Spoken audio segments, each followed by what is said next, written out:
great move, and he scores! And you believe it. That's a stone-cold save.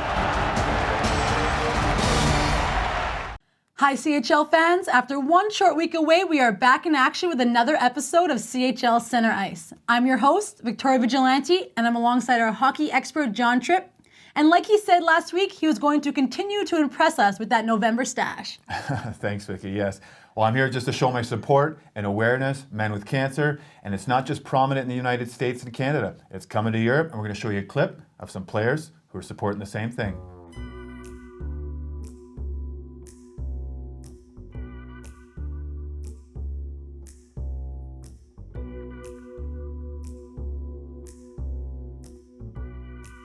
Good job, fellas. Those stashes look great. Keep it up. 22 more days to go, but now on to some hockey. And we're going to talk about the game, Vitkovice and Liberec. It was really a game that we had to keep on our radar. It was a battle of the Czechs, and they played with pride. And both teams came out ready to play. Vitkovice opened the scoring just 6 minutes into the game. Roman Sturz scores shorthanded, just like Liberec did in the first leg, and makes it 1-0. It's 1-1 on aggregate through the rest of the first period and the whole second period until the 45th minute, when again it's Roman Sturz, and he puts in what seems to be the game winner. A fantastic pass by Jan Stasny, and Ostrava are on fire. But then we jump into the 59th minute. It took about 40 shots for Liberec to beat Daniel Dolej. And Michal Bulir forces overtime in this all-Czech duel for the quarterfinals. But it doesn't take Ostrava long to seal the deal.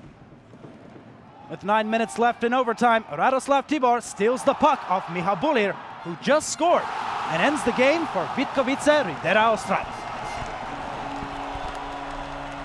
In the round of 16, a couple of games did go into overtime. What are your thoughts on the 3-on-3 format? Oh, it's nice to see that action. 3-on-3 is a great way to finish a game. The fans like it, the players like it. It'll show the individuality of not just the speed and skill, but also the hockey sense. Maybe 3 things I didn't acquire as a hockey player.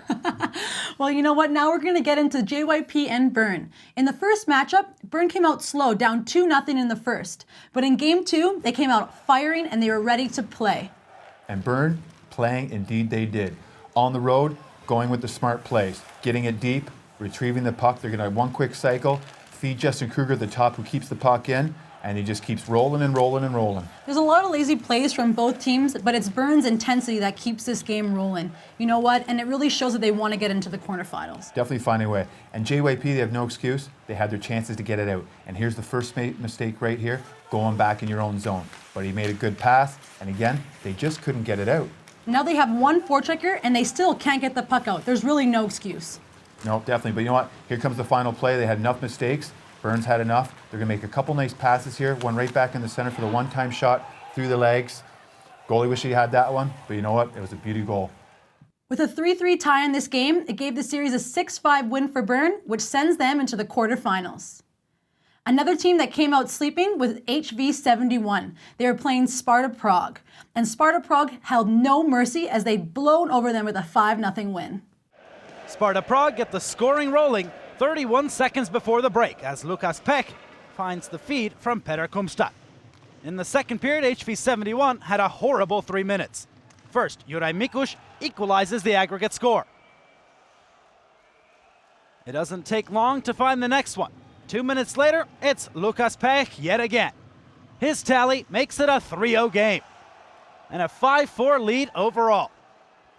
To sum up these 3 minutes of horror, Lukas Singo silences the arena in Jönköping.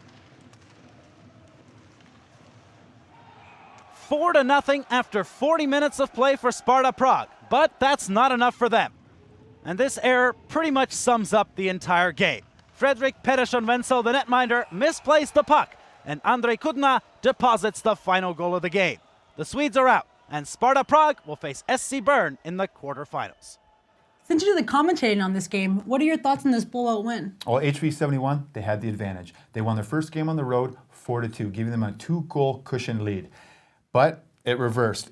Prague came into their barn, they took control, they played like a coach's dream. They had a plan, they set out, they did it. Filip Novotny, the goalie, he didn't get too many shots. They didn't stand a chance. With all these great games going on, it's really tough for us to pick out the special clips that go in the Tripp's tips. John, what do you have for us today? Oh, thank you. Our first clip, it's a good one. The little guy had a big night, Lucas Peck. Let's show that clip. The speedy little winger had a big night with 2 goals and 1 assist and a great celebration.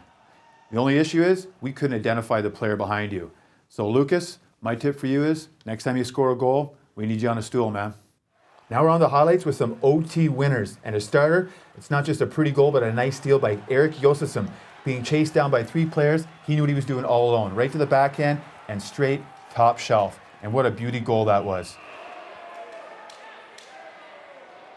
And the next overtime goal we're going to show is from Freiburg's Yannick Ratgeb, who gets knocked down on his knees, sticks with the play, watches out for the poke check, and moves his team on to the next round.